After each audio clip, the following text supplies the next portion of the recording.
आज हमारा टॉपिक है मगध साम्राज्य।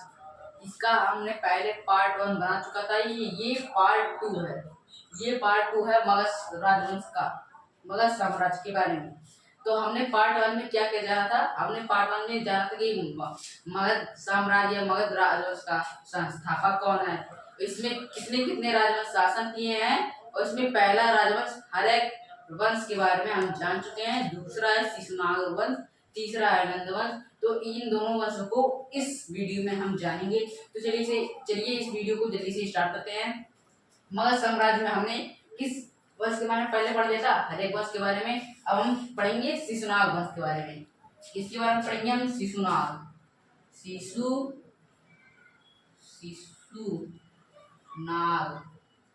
शिशुनाग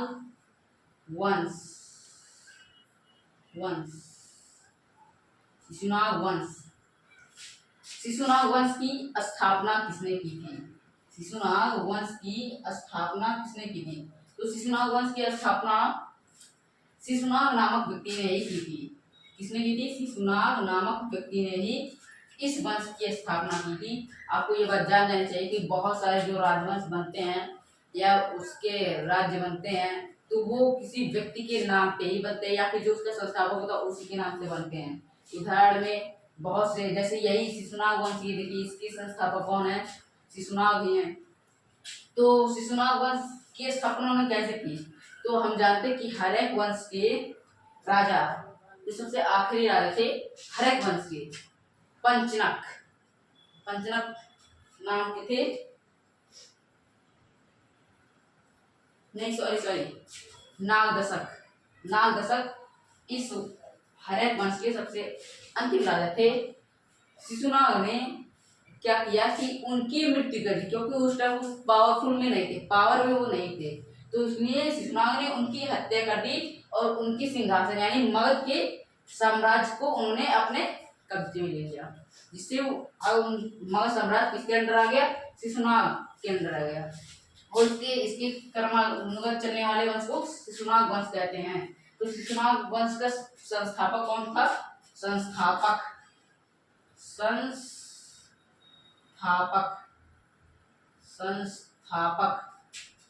शिशुनाग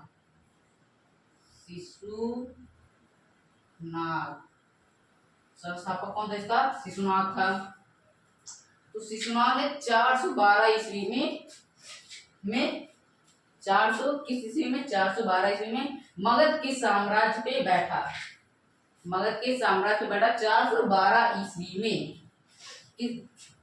कैसे यह बैठा? ये अपने राजा, ये शिशुनाग था, वो जो उसका अंतिम राजा था हर एक वंश का, जिसका नाम नागदशक था, वो उसका आमात्य यानी महामंत्री था। उसका क्या था? ये महामंत्री था।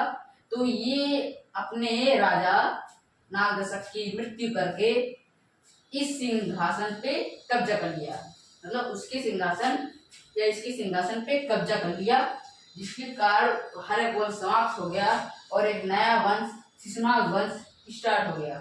तो इनके संस्थापक कौन है? शिशुनाग हैं। इन्होंने कब राजा बने थे? इनका कार्यकाल, मतलब ये कब राजा बने थे, इनका कार्यकाल कितना है? ये 412 ईसा पूर्व, 412 ईसा पूर्व में इन्होंने शिशुनाग वंश की स्थापना 412 ईसा पूर्व से हुई थी और इनके संस्थापक शिशुनाग थे। इन्होंने अपने राजा के हत्या करके अपने इस वंश को बनाया, इस साम्राज्य पे कब्जा कर लिया। तो ये इनकी मतलब ये कब राजा बने? 412 ईसा पूर्व में ये राजा बन गए।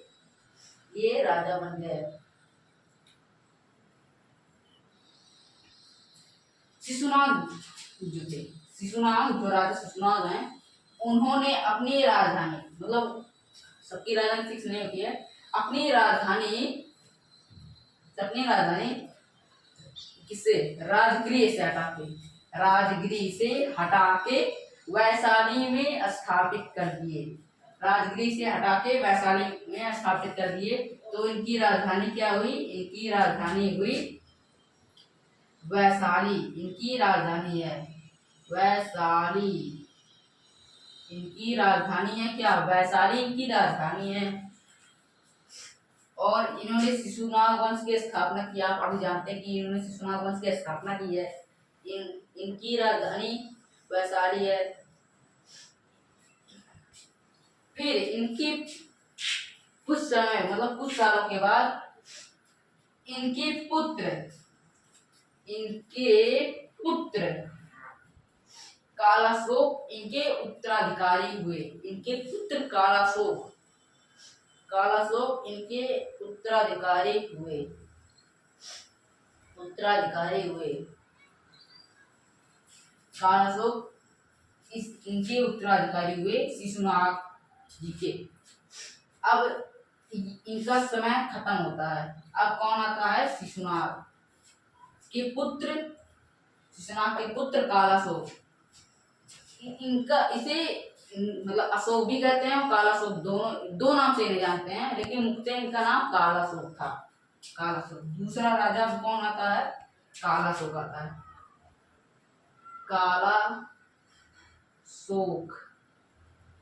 कालाशोक ये इस वंश का सबसे ताकतवर राजा था। इसने क्या किया कि इसने अपनी राजधानी वैशाली को मतलब इनके पिता की राजधानी क्या थी? शिशुनाग की क्या राजधानी थी? वैशाली थी। तो उन्होंने वैशाली से हटा के फिर से राजगृह के समीप एक जगह है पाटलिपुत्र, वहां पर इन्होंने स्थापना कर दी। मतलब फिर से इसे स्थानांतरित कर दी। किसकी? इनकी राजधानी क्या थी? वैशाली क्या थी? इनकी राजधानी थी। वैशाली क्या थी? इनकी राजधानी। अब इनकी राजधानी क्या हुई? पाटलिपुत्र।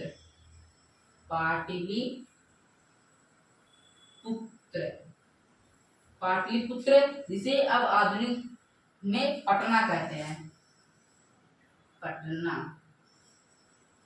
पटना में स्थानांतरित कर दी। इनकी राजधानी स्थानांतरित कर दी।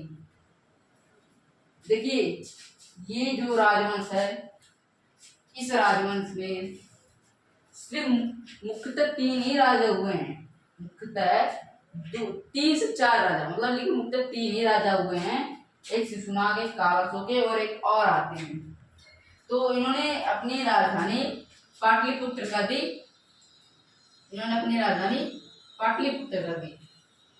क्या कर दी इन्होंने? पाटलिपुत्र अपनी राजधानी कर दी। अपनी राजधानी इन्होंने क्या कर दी? पाटलिपुत्र कर दी। इस वंश का शिशुनाग वंश का अंतिम शासक कौन था? शिशुनाग वंश का अंतिम शासक कौन था? जिसका नाम था, इनके अंतिम का नाम था नंदीवर्धन।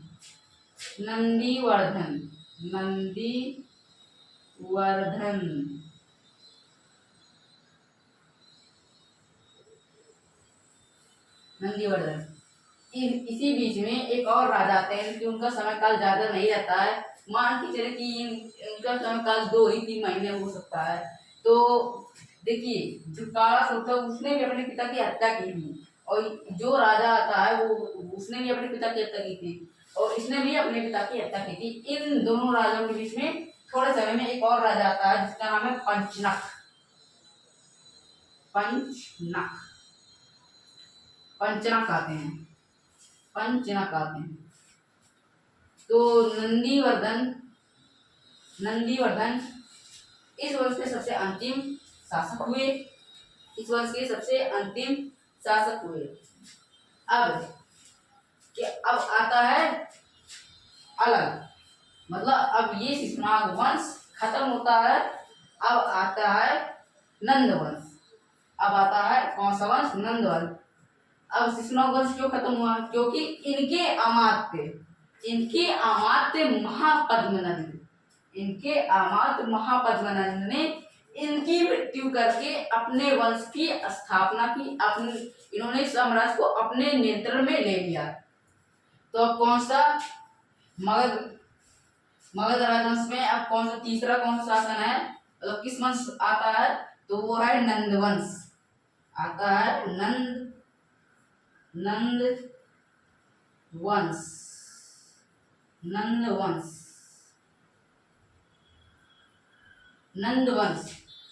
नंद वंश में मुख्यतः दो ही राजा हुए, मतलब सिर्फ दो ही राजा थे इस वंश में, सिर्फ दो ही राजा थे। उसके बाद ये वंश समाप्त हो गया, ये वंश समाप्त हो गया, ये वंश समाप्त हो गया।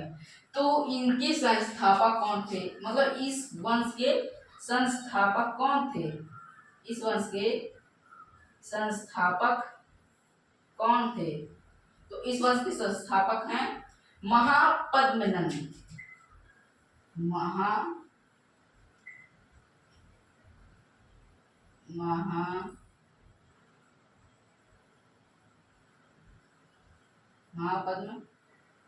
महापद्मनंद, महापद्मनंद।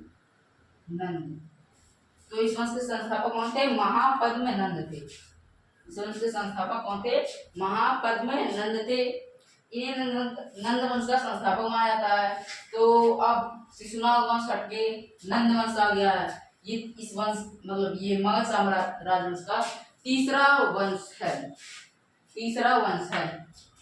इसके बाद मगध साम्राज्य में कोई अन्य राजा आके, मतलब अन्य वंश के राजा आके मगध राजवंश पे हमला करके मगध वंश को मिटा देते हैं और मगध पे वापस शासन करते हैं, मतलब मगध में इस वंश को मिटा देते हैं और एक नए राजा जो कि दूसरे वंश के रहते हैं वो मगध पे अपना वंश चलाने लगते हैं और अपना साम्राज्य बना लेते हैं। तो ये जो नंद वंश है इसके संस्थापक महापद्मनंद है।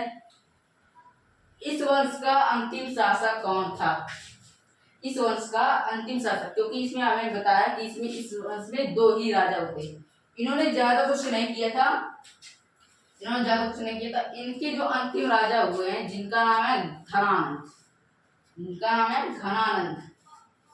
इस वंश के अंतिम शासक का नाम है घनानंद,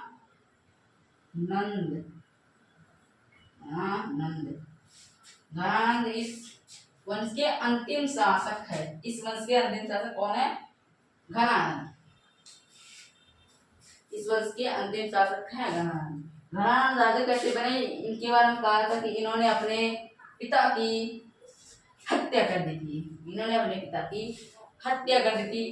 लेकिन ये जो अभी हमने बताया कि इनके पिता की हत्या कर दी थी, ये आप अगर आप बुक पढ़ेंगे मतलब हिस्ट्री की तो आपको ये निश्चित रूप से नहीं मिलेगा, क्योंकि बहुत सारे जो खोजकर्ता हैं उनका मत है कि इन्होंने अपने मतलब पिता को मारा था या फिर इन्होंने अपने पिता को वन में लिया था और महापद्मनंद ने अपने पुत्र को ही राजा बनाया था इन्हीं को। लेकिन ये जो घनानंद है वो सबसे बड़े भाई नहीं थे, अपने मतलब भाइयों में सबसे बड़े भाई नहीं थे। इनके कुल 10 भाई थे, इनके कुल 10 भाई थे। 10 भाई में से एक भाई घनानंद थे। घनानंद ने अपने पिता की हत्या की और ये सबसे बड़े भाई नहीं थे, ये सबसे छोटे भाई थे। तो घनानंद थे वो सबसे छोटे भाई थे और ज्यादा ये योग्य भी नहीं थे, अपने 2-3 भाइयों से ज्यादा योग्य भी नहीं थी। लेकिन इन्होंने अपने पिता की हत्या करके सिंहासन को अपने नियंत्रण में ले लिया था। और घनानंद जो था वो सिकंदर के समकालीन था। किसके समकालीन था, सिकंदर के।